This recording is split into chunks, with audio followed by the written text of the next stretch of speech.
What makes a great salesperson in any industry? I'm so glad that you asked. You're probably here for one of two reasons. Either you want to be a great salesperson or you want to hire a great salesperson. If you want to be a great salesperson, awesome. It is such a valuable skill and it's going to ensure that you either always have a job or that two, you can be successful in any business that you start. If you want to hire a great salesperson, you probably have experienced the frustration that so many of us have of hiring a salesperson and then learning that they're better at selling themselves than they are at selling anything else, right? So you are in the right place. You're going to love today's caller because this is exactly what we're dialing into.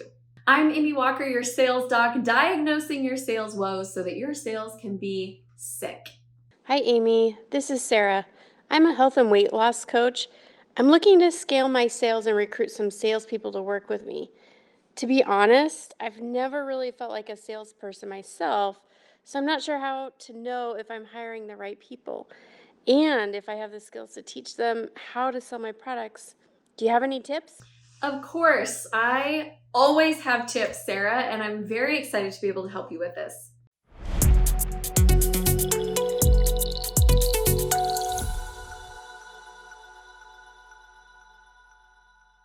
Yes, you know I've got tips for days when it comes to sales. So let's talk about this. What makes a great salesperson in any industry? So I'm going to break this video down into four main things. The first thing is, let's talk about things that we can train them on, like skills that they don't necessarily have to have. It's not a big deal. We can teach them. Then let's look at qualities that they have to have. Like they have got to have done the work to develop these qualities before they get here. Then I'm going to talk about specific sales skills that I want them to have learned. Yet, like, yes, I can teach these and I can develop them, but I don't want to hire a salesperson who doesn't have them. And then at the very end, I'm going to share with you my deal breakers. These are the red flags that, like, as soon as I catch them in an interview or even in training, I just know this is not the person for me. If you are hiring salespeople, like this is going to really help you dial it in. But also part of your question, Sarah, is that you want to learn how to become a better salesperson. So this is going to help you analyze what you have in place and know what you should study. I've been through this myself. I started out being a terrible salesperson. I really struggled. It's one of the reasons why I wrote the book that I did about sales, the I'm Not a Salesperson sales book, How to Sell Like a Natural Even If You're Not. Like I picked that because that was me. I was not a salesperson, and yet I've closed, my highest deal to date is $120,000. And I frequently close $25,000 to $35,000, $40,000 deals. Like that's a really comfortable price zone for me. So to go from struggling to close like a $20 item to a $120,000 sale, you do not have to be a natural. So I've been through that side of it. I've also been through the side of it of like really working hard to learn how to sell myself and then not having time to do all the sales that we need to do and trying to hire salespeople and finding that I can't get anyone to close for me. So how do we, first of all, nail the skill ourselves? And secondly, like build it in a duplicatable way so that we can have other people and we're not the only ones selling. That is what we're going to dial into today. So let's just jump right into it. So first things first, what can we train on? And what should we not expect? I do not expect my salespeople to know my products. I'm happy to train on my products and how to present my products. Second is my culture. They have been in a lot of other different sales environments probably. They're not necessarily going to know my culture, how I like things to be done. Things like I don't like to oversell. I feel like when we oversell and we try to get the highest possible amount from the client, sometimes we don't get the right place for them to succeed. I don't like that, but a lot of sales cultures teach you to get the max amount you can. So those types of things, like I get it, they're going to come in with wherever they've been before. I'm happy to train on it. I'm also happy to train on our systems. I don't expect them to know my CRM or have experience in, my specific way that I run my pipeline. I'll train on that. I'll train on all my processes, the step-by-step that needs to happen. And the other thing is my talk track. When I'm interviewing, I don't expect them to sound like me and represent my brand yet. I can train them on how to do that. What are the words that I use? How do we engage with our clients? What are like stories or examples or things like that so that it sounds, no matter who they're talking to, it sounds very cohesive. All of that is trainable. But here are the things that I cannot train on. These are qualities that they have to have developed in themselves.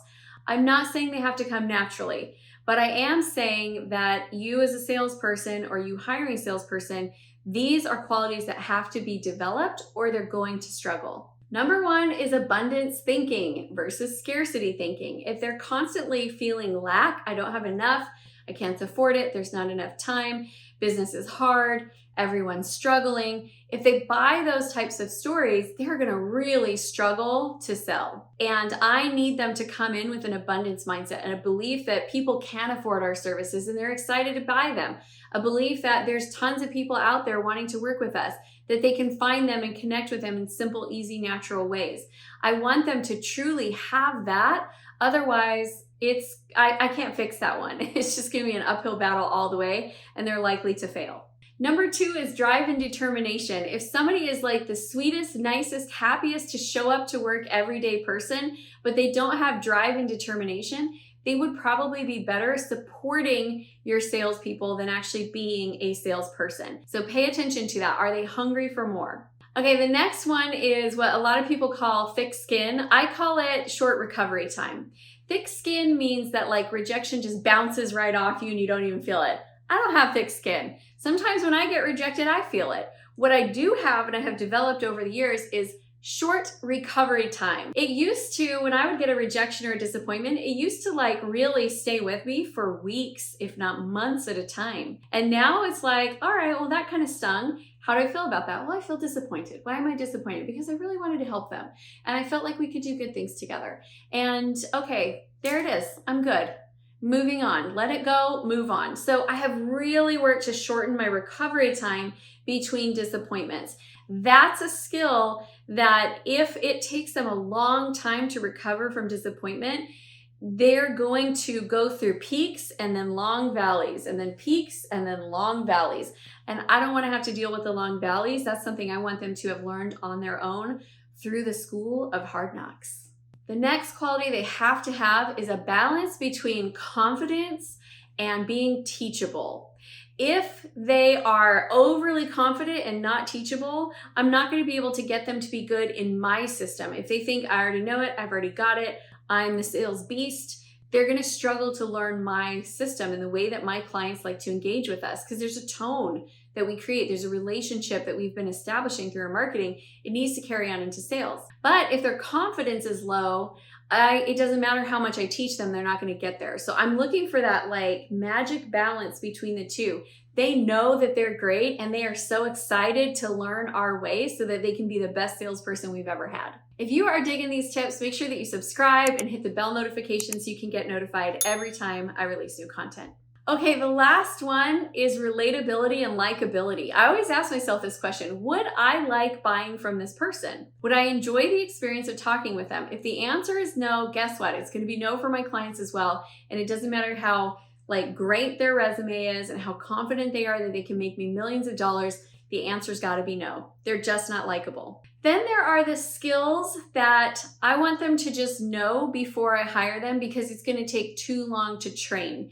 If you are a salesperson, you need to learn these skills. If you're a sales manager, you need to learn these skills so you can look for them in your people. But also, I continue to train on these skills over and over and over again. So these are the constant working. It's like saying I took a bath last week, so I don't need a bath ever again. No, you have to consistently work on these things. So here they are. Number one is the psychology of closing. I want them to understand the decision-making process that someone goes through as they're saying yes so that they can navigate that really well. Number two, I want them to know how to overcome sales objections. Now, I'm not expecting that they're going to overcome them exactly the same way that I would, but I want them to hear an objection and attempt to overcome it. I can fine-tune the verbiage and the scripting of it. That's easy. But I want them to actually hear the objection and attempt to keep going. If in an interview we're doing a role play and I give an objection and they just stop, that's a no for me. Number three, this is my personal thing that when I hear it, I'm like, yes, I love this. It's when they always set a follow-up date. So before I hire, I always, and it doesn't matter if I'm hiring salespeople or admin or anything, I always do a skills assessment. Like I want to test, can they actually do what they say they can do? So in sales, it's role play. And when I am playing the part of the client and I'm not closable today, I'm very curious about what they do. Do they set a follow-up appointment or do they just leave it open-ended? I want that follow-up appointment in there always, because I know that staying on date is going to keep the deal progressing. So those 3 skills, I just want them to have. Now, if you're like, oh, I don't know if I have these skills, I don't know if my team currently has these skills, go right now and download for free my sales book. It's called the I'm Not a Salesperson Sales Book, How to Sell Like a Natural Even If You're Not. You can go to www.salesoremything.com and grab it and use that as a training tool. Like, you could go through a chapter a week. It's short. It's only like 100 pages. You go through a chapter a week, and I promise your sales team and your sales are going to really increase as you implement and follow those steps. And now for my deal breakers, there's 3. These are the things that I'm like, hard pass, not happening. Number 1 is manipulation. I do not like to be manipulated. I do not like my clients to be manipulated. And so in the sales scripting, if I pick up on any vibes that they are going to use manipulation as a sales tactic, it's a no. I'm out. Number 2 is blame. Now, I don't like hearing this in any area of life, but especially in sales. If the blame is like, well, the leads just aren't good right now, or they're getting better leads than I am, or the system isn't as effective, or the commission structure is just not right to motivate me. Like, anytime they're blaming anything, anyone else, that means they're not taking ownership and accountability of their sales, and they are not going to improve, because it will forever be somebody else's fault that they're not hitting their marks. The third one is similar, but a little different. It's excuses. It's always having a really good reason why they couldn't do something. The internet wasn't working. The dog got sick. The kids had to do XYZ. Now, I am a mom to 5 kids. I work from home. I understand every single one of those challenges. And when they come up in my life, what do? I find a way to work around it.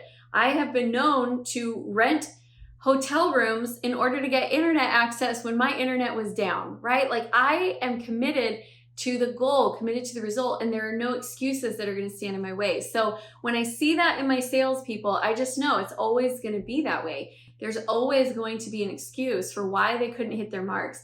And instead of trying to take somebody who's not a fit and make them good, it's so much easier to go out and find somebody who is good. Now you know what makes a great salesperson in any industry. The next video that I want you to go watch is how to start a sales call over the phone. I cannot wait to see you there.